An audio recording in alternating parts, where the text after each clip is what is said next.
नमस्कार दोस्तों। आज हम first semester BA, BSc, BCom के धुरंधर सीरीज देखेंगे जो एईसी और एमआईएल मिल हिंदी ही का ऑब्जेक्टिव्स क्वेश्चंस रहेगा। इससे बाहर कुछ नहीं आएगा। ये सभी यूनिवर्सिटी के लिए है। LNMU, TMBU, JPU, Purnia university. तो चलिए स्टार्ट करते हैं। पहला क्वेश्चन है, हिंदी भाषा की लिपि क्या है? तो हिंदी भाषा की लिपि देवनागरी लिपि है। तो हिंदी भाषा की लिपि क्या है? तो हिंदी भाषा की लिपि देवनागरी लिपि है। अगला क्वेश्चन है, मानक हिंदी का आधार क्या है? तो मानक हिंदी का आधार क्या है? तो खड़ी बोली। क्या है? तो खड़ी बोली। तो मानक हिंदी का आधार क्या है? तो खड़ी बोली। तो खड़ी बोली मानक हिंदी का आधार है। अगला क्वेश्चन है, राजभाषा आयोग का गठन कब हुआ? तो राजभाषा आयोग का गठन कब हुआ? तो 1955 में। तो 1955 में राजभाषा आयोग का गठन हुआ। तो राजभाषा आयोग का गठन कब हुआ? तो 1955 में। अगला क्वेश्चन है, गुलाब किसका प्रतीक है? तो गुलाब किसका प्रतीक है? तो प्रेम का प्रतीक है। तो गुलाब किसका प्रतीक है? तो प्रेम का प्रतीक है। अगला क्वेश्चन है, बादर की ममता किस विद्या की रचना है? तो बादर की ममता किस विद्या की रचना है? तो यह कहानी है। क्या है? तो कहानी है। तो बादर की ममता किस विद्या की रचना है? तो यह इसकी विद्या कहानी है। अगला क्वेश्चन है, पद्मावत के रचयिता कौन है? तो पद्मावत के रचयिता कौन है? तो पद्मावत के रचयिता हैं जायसी। कौन है? तो जायसी है। तो पद्मावत के रचयिता कौन है? तो जायसी है। अगला क्वेश्चन है, तुलसीदास की प्रमुख रचना कौन है? तो तुलसीदास की प्रमुख रचना कौन है? तो रामचरितमानस। तो रामचरितमानस तुलसीदास की प्रमुख रचना है। तो तुलसीदास की प्रमुख रचना कौन है? तो रामचरितमानस। तो रामचरितमानस तुलसीदास की प्रमुख रचना है। अगला क्वेश्चन है, रामचरितमानस का अंतिम कांड कौन सा है? तो रामचरितमानस का अंतिम कांड कौन सा है? तो उत्तरकांड। कौन सा है? तो उत्तरकांड। तो रामचरितमानस का अंतिम कांड कौन सा है? तो उत्तरकांड। तो उत्तरकांड रामचरितमानस का अंतिम कांड है। अगला क्वेश्चन है, बापू के रचनाकार कौन है? तो बापू के रचनाकार कौन है? तो बापू के रचनाकार है दिनकर जी। कौन है? तो दिनकर जी। तो बापू के रचनाकार कौन है? तो दिनकर जी। अगला क्वेश्चन है, जायसी किस युग के कवि हैं? तो जायसी किस युग के कवि हैं? तो जायसी जो है वे भक्ति काल के कवि हैं। किस युग के कवि हैं? तो भक्ति युग के कवि हैं। तो जायसी किस युग के कवि हैं? तो भक्ति काल युग के कवि हैं। अगला क्वेश्चन है, संक्षेपण क्या है? तो संक्षेपण क्या है? तो संक्षेपण क्या है? तो यह छोटा छोटा करना। तो छोटा करना संक्षेपण होता है। तो संक्षेपण क्या है? तो किसी वाक्य को छोटा करना ही क्या है? तो संक्षेपण है। अगला क्वेश्चन है, कार्यालयी हिंदी का उपयोग कहाँ होता है? तो कार्यालयी हिंदी का उपयोग कहाँ होता है? तो इसका उपयोग होता है कार्यालय में। कहाँ होता है? तो कार्यालय में। तो कार्यालयी हिंदी का उपयोग कहाँ होता है? तो कार्यालय में। अगला क्वेश्चन है, बेटों वाली विधवा। बेटों वाली विधवा किसकी रचना है? तो बेटों वाली विधवा किसकी रचना है? तो प्रेमचंद की रचना है। किसकी रचना है? तो प्रेमचंद की रचना है। तो बेटों वाली विधवा किसकी रचना है? तो प्रेमचंद की रचना है। अगला क्वेश्चन है, राहुल सांकृत्यायन कौन थे? तो राहुल सांकृत्यायन कौन थे? तो यह जो है थे, ये कवि भी थे, लेखक थे, यात्री थे, उपयुक्त सभी। तो राहुल सांकृत्यायन कौन थे? तो राहुल सांकृत्यायन कौन थे? तो कवि, लेखक और यात्री, उपयुक्त सभी। अगला क्वेश्चन है, भय का विलोम क्या है? तो भय का विलोम क्या है? तो साहस। क्या है? तो साहस। भय का विलोम क्या है? तो साहस। अगला क्वेश्चन है, गेहूं और गुलाब में अधिक उपयोगी कौन है? तो गेहूं और गुलाब में अधिक उपयोगी कौन है? तो गेहूं और गुलाब में अधिक उपयोगी गेहूं है। क्या है? तो गेहूं है। तो जो है गेहूं और गुलाब में अधिक उपयोगी कौन है? तो गेहूं है। अगला क्वेश्चन है, जायसी का पूरा नाम क्या है? तो जायसी का पूरा नाम क्या है? तो जायसी का पूरा नाम है मलिक मोहम्मद जायसी। तो जायसी का पूरा नाम क्या है? तो जायसी का पूरा नाम है मलिक मोहम्मद जायसी। अगला क्वेश्चन है, हिंदी की लिपि कौन सी है? तो हिंदी की लिपि कौन सी है? तो देवनागरी लिपि है। कौन सी लिपि है? तो देवनागरी लिपि है। तो हिंदी की लिपि कौन सी है? तो देवनागरी लिपि है। अगला क्वेश्चन है, देवनागरी लिपि की विशेषता क्या है? तो देवनागरी लिपि की विशेषता क्या है? तो देवनागरी लिपि की विशेषता क्या है? तो ध्वन्यात्मक। क्या है? तो ध्वन्यात्मक। तो देवनागरी लिपि की विशेषता क्या है? तो ध्वन्यात्मक। तो ध्वन्यात्मक देवनागरी लिपि की विशेषता है। अगला क्वेश्चन है, हिंदी का प्रथम कवि कौन है?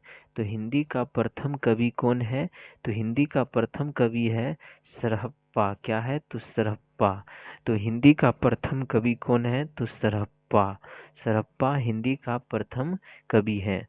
अगला क्वेश्चन है, भाषा क्या है? तो भाषा क्या है? तो भाषा क्या है? तो भाषा संचार माध्यम है। क्या है? तो संचार माध्यम है। तो भाषा क्या है? तो भाषा संचार माध्यम है। अगला क्वेश्चन है, हिंदी किस परिवार की भाषा है? तो हिंदी किस परिवार की भाषा है? तो हिंदी जो है यह इंडो आयरन परिवार की भाषा है। तो हिंदी किस परिवार की भाषा है? तो इंडो आयरन परिवार की भाषा है। अगला क्वेश्चन है, कबीर किस युग के कवि हैं? तो कबीर किस युग के कवि हैं? तो कबीर जो है किस युग के कवि हैं? तो कबीर भक्ति काल युग के कवि हैं। तो कबीर किस युग के कवि हैं? तो भक्ति काल युग के कवि हैं कबीर। अगला क्वेश्चन है, गोदान गोदान किसकी रचना है? तो गोदान किसकी रचना है? तो प्रेमचंद की रचना है। किसकी रचना है? तो प्रेमचंद की रचना है। तो गोदान किसकी रचना है? तो गोदान किसकी रचना है? तो प्रेमचंद की रचना है।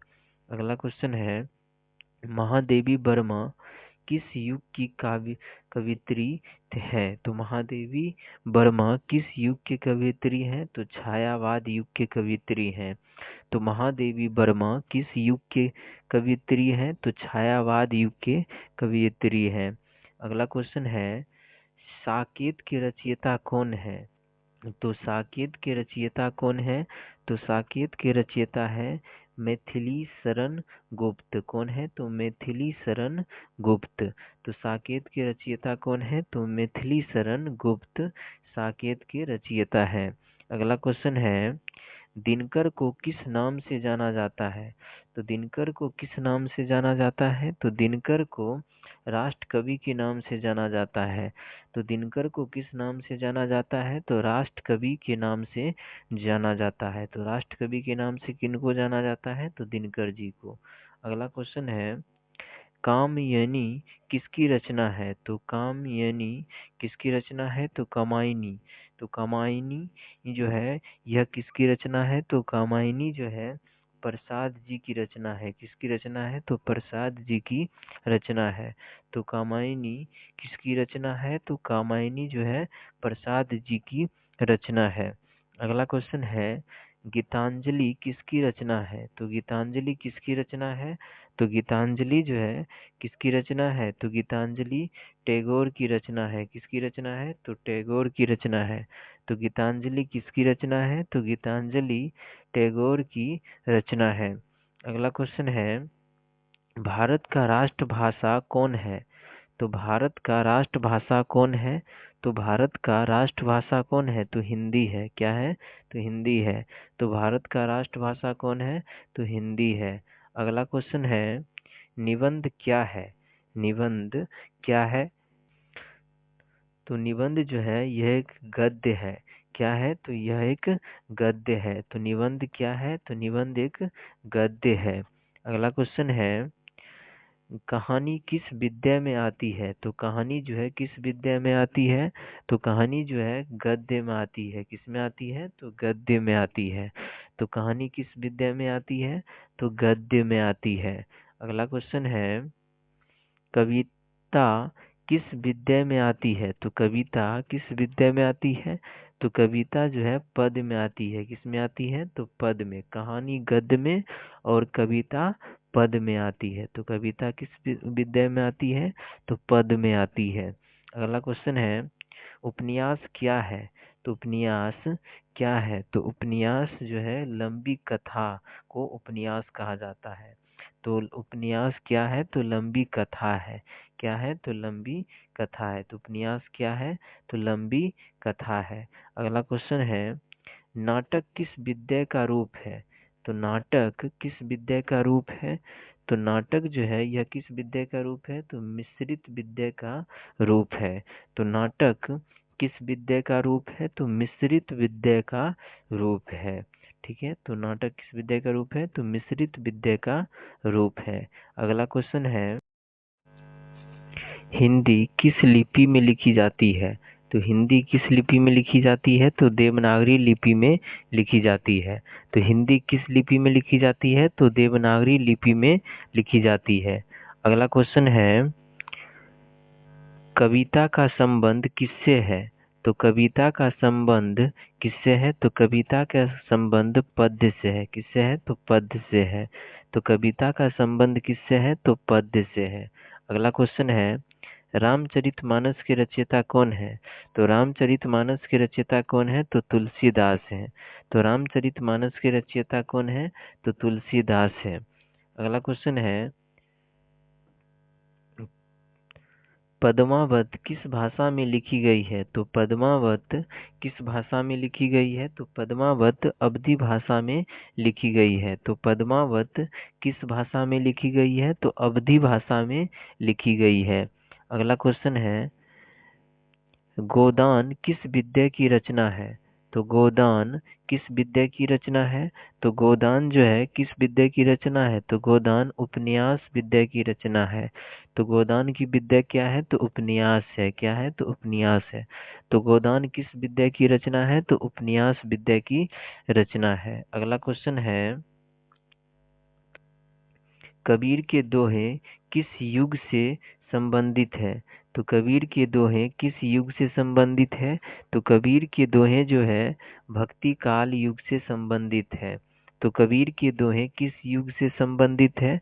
तो भक्ति काल के युग से संबंधित है।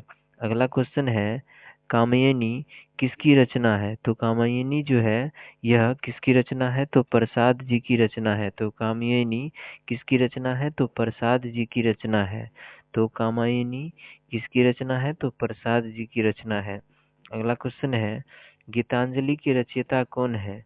तो गीतांजलि के रचयिता कौन है? तो टैगोर जी हैं। कौन है? तो टैगोर जी हैं। तो गीतांजलि के रचयिता कौन है? तो टैगोर जी हैं। अगला क्वेश्चन है साकेत किसकी रचना है? तो साकेत जो है किसकी रचना है? तो साकेत किसकी रचना है? तो साकेत जो है मैथिली शरण गुप्त की रचना है। किसकी रचना है?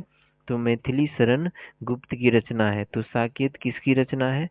तो मैथिली शरण गुप्त की रचना है। अगला क्वेश्चन है, दिनकर को किस नाम से जाना जाता है? तो दिनकर को किस नाम से जाना जाता है? तो दिनकर को राष्ट्र कवि के नाम से जाना जाता है। तो दिनकर को किस नाम से जाना जाता है? तो राष्ट्र कवि के नाम से जाना जाता है। अगला क्वेश्चन है, निबंध किस विद्या में आता है? तो निबंध किस विद्या में आता है? तो निबंध जो है गद्य में आता है। किस में आता है? तो गद्य में आता है। तो निबंध किस विद्या में आता है? तो गद्य में आता है। अगला क्वेश्चन है, कहानी किस विद्या का रूप है? तो कहानी किस विद्या का रूप है? तो गद्य का रूप है। तो कहानी किस विद्या का रूप है? तो गद्य का रूप है। अगला क्वेश्चन है, उपन्यास का अर्थ क्या है? तो उपन्यास का अर्थ है लंबी कथा। क्या है? तो लंबी कथा। तो उपन्यास का अर्थ क्या है? तो लंबी कथा। अगला क्वेश्चन है, नाटक किस विद्या में आता है? तो नाटक किस विद्या में आता है? तो नाटक किस विद्या में आता है? तो मिश्रित विद्या में आता है। किस विद्या में आता है? तो मिश्रित विद्या में आता है। तो नाटक किस विद्या में आता है? तो मिश्रित विद्या में आता है। हिंदी का विकास किस भाषा से हुआ? तो हिंदी का विकास किस भाषा से हुआ? तो हिंदी का विकास जो है वह अपभ्रंश भाषा से हुआ। किस भाषा से हुआ? तो अपभ्रंश भाषा से हुआ। तो हिंदी का विकास किस भाषा से हुआ? तो हिंदी का विकास अपभ्रंश भाषा से हुआ। अगला क्वेश्चन है, हिंदी किस परिवार की भाषा है? तो हिंदी किस परिवार की भाषा है? तो इंडो आर्यन परिवार की भाषा है। तो हिंदी किस परिवार की भाषा है? तो इंडो आर्यन परिवार की भाषा है। अगला क्वेश्चन है, भाषा का मुख्य कार्य क्या है? तो भाषा का मुख्य कार्य क्या है? तो भाषा का मुख्य कार्य है संचार। क्या है? तो संचार। तो भाषा का मुख्य कार्य क्या है? तो संचार। अगला क्वेश्चन है, देवनागरी किस प्रकार की लिपि है? तो देवनागरी जो है सो किस प्रकार की लिपि है? तो यह जो है ध्योनात्मक, तो ध्योनात्मक प्रकार की लिपि है। तो देवनागरी किस प्रकार की लिपि है? तो ध्वन्यात्मक प्रकार की लिपि है। तो देवनागरी किस प्रकार की लिपि है? तो ध्वन्यात्मक प्रकार की लिपि है। अगला क्वेश्चन है, हिंदी का प्रथम कवि कौन माना जाता है? तो हिंदी का प्रथम कवि कौन माना जाता है? तो हिंदी का प्रथम कवि कौन माना जाता है? तो सरहप्पा माना जाता है। कौन माना जाता है? तो सरहप्पा माना जाता है। तो हिंदी का प्रथम कवि कौन माना जाता है? तो सरहप्पा माना जाता है। अगला क्वेश्चन है, गोदान के लेखक कौन है? तो गोदान के लेखक कौन है? तो गोदान के लेखक हैं प्रेमचंद। कौन है? तो प्रेमचंद। तो गोदान के लेखक कौन है? तो गोदान के लेखक हैं प्रेमचंद। अगला क्वेश्चन है, महादेवी वर्मा किस युग से संबंधित है? तो महादेवी वर्मा किस युग से संबंधित है? तो महादेवी वर्मा जो है छायावाद युग से संबंधित है। तो महादेवी वर्मा किस युग से संबंधित है? तो महादेवी वर्मा किस युग से संबंधित है? तो छायावाद युग से संबंधित है। अगला क्वेश्चन है, कामयनी किस विद्या की रचना है? तो कामयनी किस विद्या की रचना है? तो कामयनी जो है कविता विद्या की रचना है। यानी कामयनी का विद्या क्या है? तो कविता है। क्या है? तो कविता है। तो कामयनी किस विद्या की रचना है? तो कविता विद्या की रचना है। अगला क्वेश्चन है, गीतांजलि किस भाषा में लिखी गई है? तो गीतांजलि जो है किस भाषा में लिखी गई है? तो गीतांजलि जो है वह किस भाषा में लिखी गई है? तो बंगला भाषा में लिखी गई है। तो गीतांजलि किस भाषा में लिखी गई है? तो गीतांजलि जो है बंगला भाषा में लिखी गई है। अगला क्वेश्चन है, सूरदास किस युग के कवि हैं? तो सूरदास किस युग के कवि हैं? तो सूरदास किस युग के कवि हैं? तो भक्ति काल युग के कवि हैं। तो सूरदास किस युग के कवि हैं? तो भक्ति काल युग के कवि हैं। तो सूरदास किस युग के कवि हैं? तो भक्ति काल युग के कवि हैं। अगला क्वेश्चन है, कबीर किस युग के कवि हैं? तो कबीर किस युग के कवि हैं? तो कबीर जो है किस युग के कवि हैं? तो ये भक्ति काल युग के कवि हैं।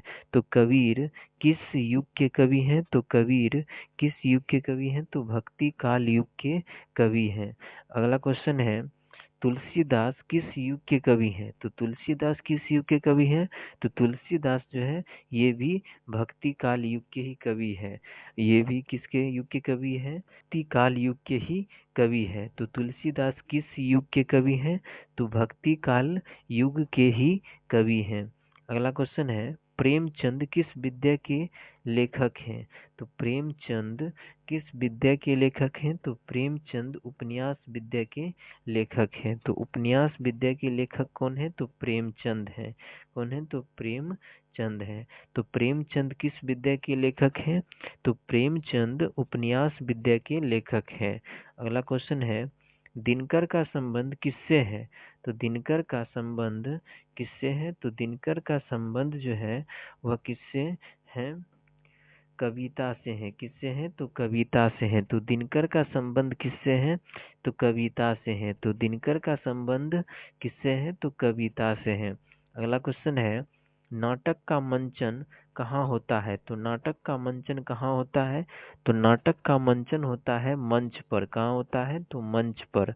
तो नाटक का मंचन कहाँ होता है? तो मंच पर। नाम से भी स्पष्ट है, मंचन यानी मंच।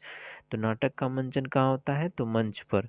अगला क्वेश्चन है, कहानी का मुख्य उद्देश्य क्या है? तो कहानी का मुख्य उद्देश्य क्या होता है?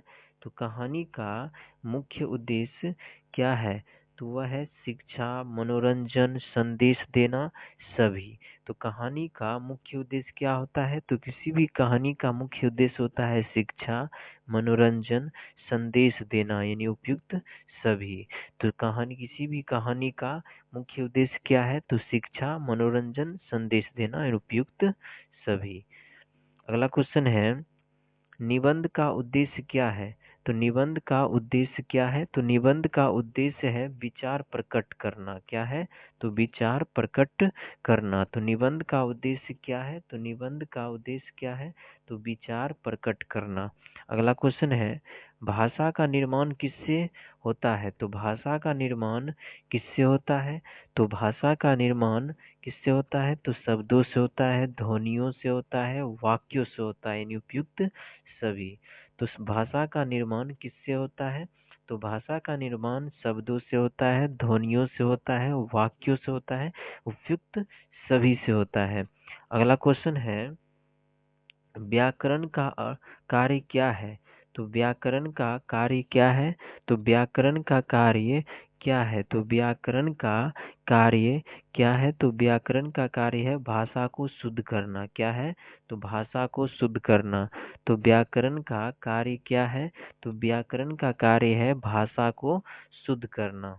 तो व्याकरण का कार्य क्या है? तो व्याकरण का कार्य है भाषा को शुद्ध करना। अगला क्वेश्चन है, हिंदी दिवस कब मनाया जाता है? तो हिंदी दिवस कब मनाया जाता है? तो 14 सितंबर को। तो 14 सितंबर को हिंदी दिवस मनाया जाता है। तो हिंदी दिवस कब मनाया जाता है? तो 14 सितंबर को। तो हिंदी दिवस कब मनाया जाता है? तो 14 सितंबर को। आज का लास्ट क्वेश्चन है, भारत की राजभाषा क्या है? तो भारत की राजभाषा क्या है? तो हिंदी है। क्या है? तो हिंदी है। तो भारत की राजभाषा क्या है? तो भारत की राजभाषा हिंदी है। तो ये आपको क्वेश्चंस कैसा लगा, कमेंट में जरूर बताएं।